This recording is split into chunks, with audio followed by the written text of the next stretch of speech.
Sistem koloid merupakan suatu bentuk campuran dua atau lebih zat yang bersifat homogen, namun memiliki ukuran partikel terdispersi yang cukup besar, 1 sampai 1000 nanometer, sehingga mengalami efek Tyndall. Bersifat homogen berarti partikel terdispersi tidak terpengaruh oleh gaya gravitasi atau gaya lain yang dikenakan kepadanya, sehingga tidak terjadi pengendapan. Misalnya, sifat homogen ini juga dimiliki oleh larutan, namun tidak dimiliki oleh campuran biasa atau suspensi. Koloid dijumpai di mana-mana, yaitu susu, agar-agar, tinta, sampo, serta awan merupakan contoh-contoh koloid yang dapat dijumpai sehari-hari. Larutan adalah campuran homogen dari dua atau lebih zat. Hal ini disebut campuran homogen karena komposisi adalah seragam di seluruh larutannya. Komponen larutan terutama dari dua jenis, zat terlarut dan pelarut. Jadi, jumlah pelarut biasanya lebih tinggi dari jumlah zat terlarut. Larutan koloid dipandang sebagai campuran homogen, tapi juga bisa menjadi heterogen.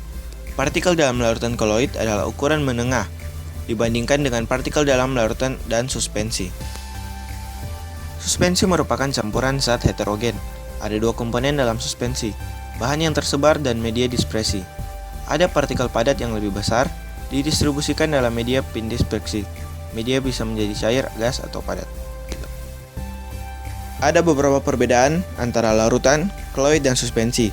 Contohnya, partikel dalam koloid sering lebih besar dari partikel zat terlarut dalam suatu larutan. Campuran koloid tampak buram atau transparan, tapi larutan adalah transparan. Perbedaan utama antara suspensi dan koloid adalah diameter partikel yang tersebar. Partikel dalam suspensi lebih besar dari partikel dalam koloid. Jenis-jenis koloid. Yang pertama, Sol. Sistem koloid ini terbentuk dari fase terdispersi berupa padatan dan fase pendispersinya berupa cairan. Contohnya tinta. Yang kedua, Sol padat. Sistem koloid ini terbentuk dari fase terdispersi berupa padatan dan fase pendispersinya padatan. Contohnya intan hitam. Yang ketiga, Emulsi. Sistem koloid ini terbentuk dari fase terdispersi berupa cairan dan fase pendispersinya cairan. Contohnya susu.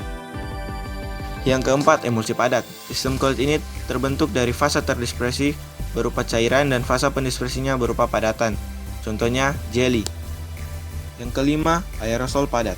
Sistem koloid ini terbentuk dari fase terdispersi berupa padatan dan fase pendispersinya berupa gas. Contohnya asap.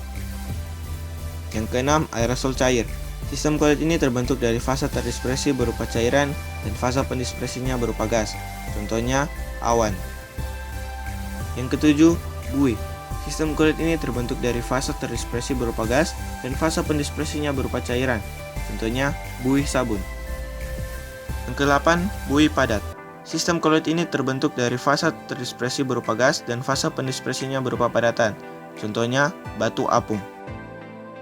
Sifat-sifat koloid. Yang pertama, efek Tyndall. Ialah gejala penghamburan berkas sinar atau cahaya oleh partikel-partikel koloid. Hal ini disebabkan karena ukuran molekul koloid yang cukup besar. Oleh karena itu, sifat itu disebut efek Tyndall. Yang kedua, gerak Brown. Ialah gerakan partikel-partikel koloid yang senantiasa bergerak lurus tapi tidak menentu atau zigzag. Pergerakan zigzag ini dinamakan gerak Brown. Yang ketiga, adsorpsi.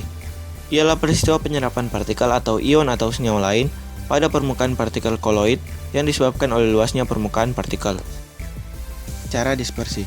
Cara dispersi yang mana pembuatan koloid dilakukan dengan cara menghaluskan atau memperkecil partikel suspensi atau partikel kasar menjadi partikel koloid.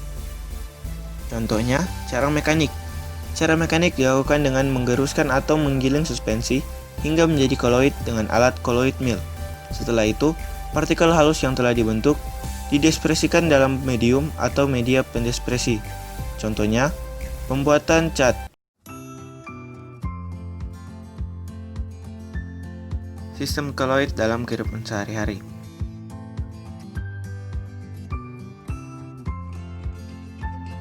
Susu termasuk koloid emulasi cair karena fase cair terdispersi dengan zat pendispersi berfase cair, di mana susu sebagai fase terdispersi dan air sebagai fase pendispersi.